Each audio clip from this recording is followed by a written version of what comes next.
Hey, it's James, Father's Rights and Resources, hashtag how I got custody. So let's talk about, first of all, let me remind you, if you're on TikTok, go to the link in my bio, or the Instagram link. It gives you the option to go on Instagram or YouTube. Then when you get to Instagram, go to the link there so you can get to my flow page, which has all my links in one. It's like a link tree. If you're on YouTube, go under, and if all you watch is TikTok or Instagram, you're not getting the full benefit of my lengthy videos that talk in way more detail about stuff on YouTube. But under all of my YouTube videos is my link to my flow page, which has all my resources in one. Every single one of you dads should be taking advantage of the free information I have in the must-see section. I know in 2001, if I had this information to help, I'd be looking at every single thing that's in that flow page and reading every single word of it. You guys should at least make a half-ass effort to at least glance at that stuff. Because that's stuff, I don't call it must-see. See, when I tell you guys something, I say, you got to see this, I don't say that just to say it, just to hear myself saying it. I'm up here helping people and guiding them and giving them direction and giving them help. And then when I say, you really got to see this, people are like, because you don't care about your case. If you're hungry to fight for your kid and you see something that says this must see, oh man, I got to check that out.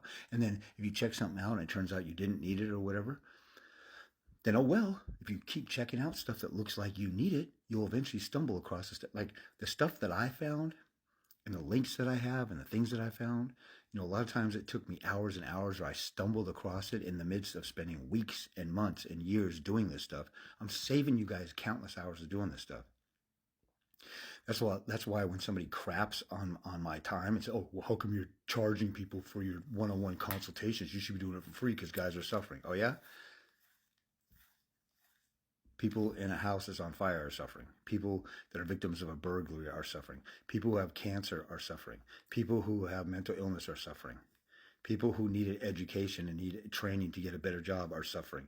Every single one of the answers to their problems, they have to pay for, you stupid welfare bum, prissy little diva who thinks somebody should cater to your sissy little feelings. That's one of the big problems we have with the father's rights movement that doesn't exist.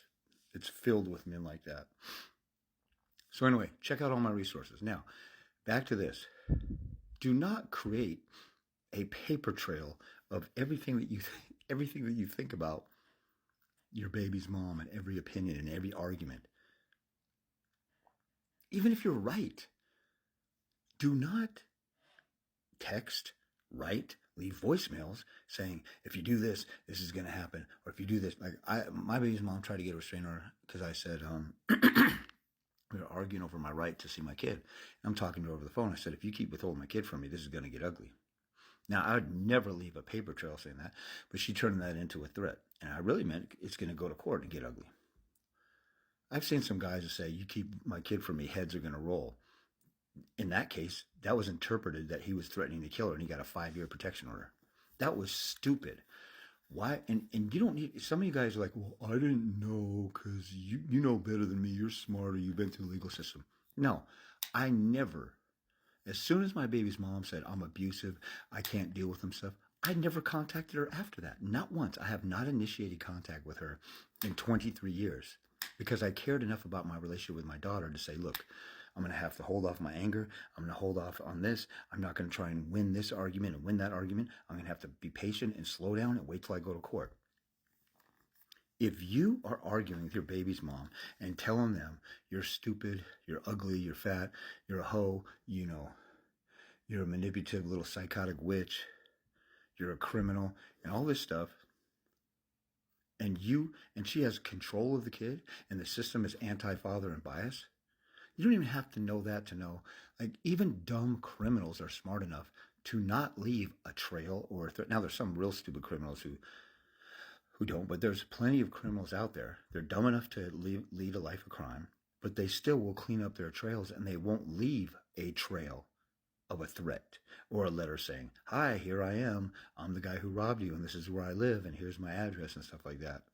Like they make fun of some rappers who kind of talk about or insinuate that they killed somebody in real life. Then the feds are all over them, hunting them down and investigating. They triggered that by putting it out there. But the average person knows not to threaten somebody in writing or leave a voicemail or anything like that. And man after man and father after father, text messages saying, "You mother effer," cussing them out. And it's understandable that you're in a rage because she's trying to take you for everything that you built, kick you out of the home, abuse the system against you, psychologically torture you every kid. But you can't be so stupid and so emotionally triggered that you think you got to win every little single argument and you got to point out whatever. What if you did?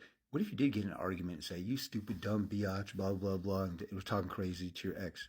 What if you didn't win the argument? What do you get? She still has your kid. You still got to go to court and fight and talk about the factors. And now you left a paper trail making you look like a hostile, angry SOB. And the domestic violence laws are created now. We just passed a law in Washington that's catching up to some other laws where they talk about coercive control, which is a super vague, ridiculous law that's so vague it's unconstitutional. What is coercive control? There's a whole list of, like, if you cause somebody to lose a job, to have conflict in their relationships, to feel harassed or feel uncomfortable. Basically, if you have conflict with somebody, it's coercive control. So why would you give them ammunition to use against you? You got to be stupid. You don't need to be a legal scholar to figure this out. You're stupid and you're emotionally triggered and you got some feminine emotions. You know, there's a guy who talked about gangbangers act like they're tough. But the ones that are in prison have a whole bunch of feminine energy because they reacted emotionally to something that happened to, you know, somebody got in their territory or somebody stepped on their shoe, and so they shot and killed them. They went to the extreme with a feminine, emotionally triggered reaction. Stop doing that stuff. You've been holding all these other pains and struggles and things in your whole life. You can't hold it in for a little bit until you go to court. You can't sit back and approach it like a war. Like if the front line in World War II, the guys who stormed Normandy Beach, if they were emotional like some of you dads, they would go out there and just stand there and say, "I can't stand you Nazis," and then point at them and say, "Bad on you," and "I can't believe you're doing what you're doing," and instead of being stealth and looking how they're going to survive and shutting their pie hole and just focusing on the task at hand. You're in a war over your kid right now. Try and be stealth and slow and move. I've done a video before, and see, you guys have watched my videos and then you don't get a consult with me and you're lost and you make a screw up and then you make another screw up here and then you go to trial and you call me after trial, after the deadline to do reconsideration, and now you're in the hole and behind the 8 ball. Then you call me. You're an idiot. You know, once you see my videos and like, dang, I need some help, I'm totally lost, my lawyer's screwing up, or if you don't have a lawyer, if you don't have a lawyer, it's 100% guarantee you're totally lost. If you have a lawyer, it's a 90 to 95% chance you're totally lost. It's rare that a lawyer will inform you and give you a game plan or whatever.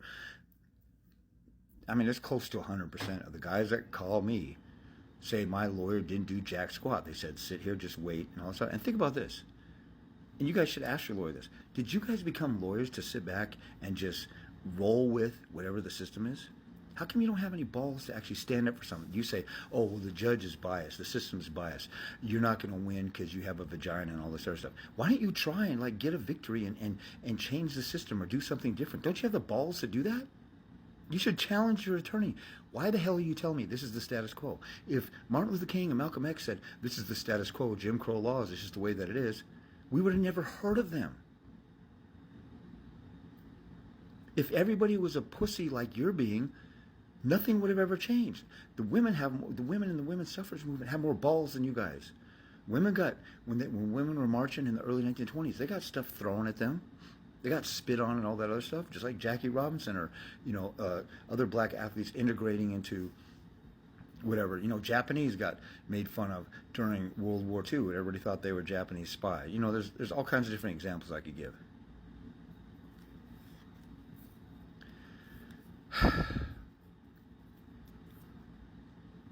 You're just going to have to realize this is an ugly battle. And even if you win your emotional reaction, whatever it is, you slam something, I don't know, you pull up and fake like you're going to hit her with the car, or you slam, your hand on the phone, or you scream at her, or you leave a paper trail and stuff. That's not going to help you win. Now, if you do that, there's a way to make an argument to clean that up. But stop leaving a paper trail. If you need some help, get some help. Don't wait